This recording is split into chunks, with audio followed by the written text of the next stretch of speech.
I mean, what you're saying is deja vu all over again, right? Yep. It just feels like we come back to the same topic every few years. Not a surprise that it's often tied to the time when we are starting to see an upswing in deals. The last time this did become a big issue was back during the pandemic. Remember the phase probably a few months after the pandemic when companies suddenly needed this massive funding needs. All the investment banking firms were working overtime on that.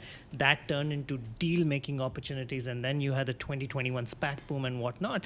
And that viral presentation out of Goldman Sachs and those junior bankers that really caused a stir in the industry. What happened back then, you had pay rises across all of Wall Street. All the firms were raising their base salary for their junior bankers. And these are kids right out of college who in their first, second, third year are standing to make $200,000, $300,000 at these firms.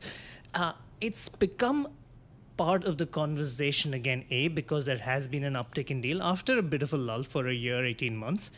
And then there was an unfortunate incident at Bank of America where one of the junior investment bankers died, and people have tried to draw a connection between the reason for his death with the workload that he had. We don't know if there can be a direct connection established, but at least that has sparked conversation again. And you're seeing some of the result. The Wall Street Journal was just the latest news outlet to report on this fact that Bloomberg and everyone else has been talking about for a few months now.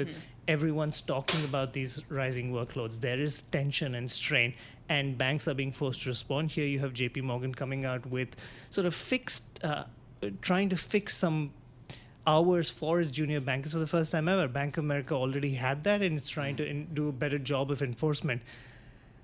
When you read the fine print, though, and when they talk about some exceptions, when they talk about, well, except when there are live deals, then you have to sit back and wonder. It's not that people were logging 80-hour weeks and 90-hour weeks and 100-hour weeks just twiddling their thumbs. They were probably doing it when there were live deals. So will this really change anything, or will we be having the same conversation 2 years from now? Well, also, I was reading, I forget where I read it, but that higher banking officials will just tell their junior bankers, like, just don't log the hours. Like, work, but don't log it. Like, you get around the requirements, no?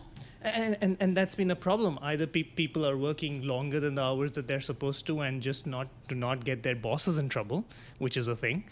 They will try and log less than the number of hours they're working. In some cases, junior bankers will feel that they have to log more hours than they're working so that the very precious little spare time that they do have does not get allocated into some work. But we have to take a step back and wonder. And this has been a conversation in the industry for 3-4 decades, 5 decades, maybe longer now.